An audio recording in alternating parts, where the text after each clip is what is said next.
So let's talk about why we emotional eat, and are we all doing it? Everybody, Tracy. I have heard from viewers, from my clients, everybody. These are unprecedented times.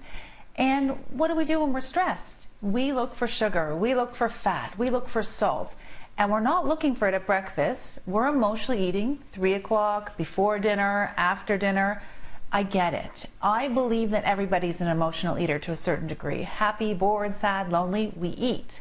The only thing is that food doesn't affect us just physically. It affects us emotionally too. So if you've had to dive into the gummy bears a couple times or the chips a couple times, honestly, guys, no big deal. Dust off your knees. Let's get back to life. But if we continually do that, it will affect mood and it makes us feel inflamed. Like, forget about weight gain for a second. It just doesn't make you feel good. And everything we can do for self-care right now is really, really important.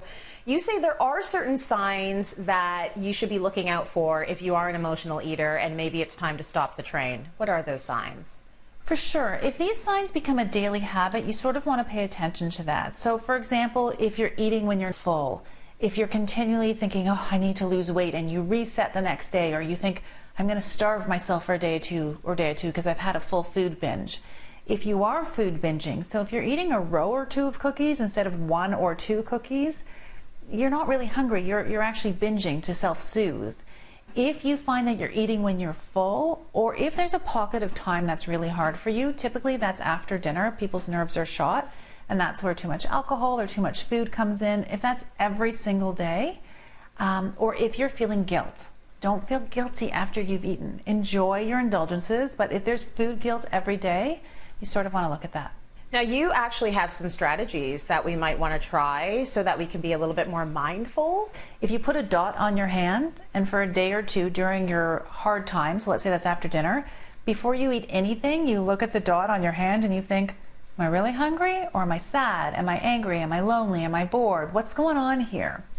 Number 2 is if you chew gum, because you want to have something to do. So if you chew gum, or if you brush your teeth, or you have a glass of water or herbal tea, that can sort of stop you in your tracks. I'm actually an emotional eater. You can ask my husband. When I'm stressed, I eat, but I keep sort of free foods around, so like baby carrots or cucumbers or little apple sauces that are unsweetened, or frozen grapes or mangoes, so I do have something to grab. And if you're actually hungry, not emotionally hungry, physically hungry, then yeah, go for some protein, have some fat. So turkey slices, almonds, walnuts, fill yourself up.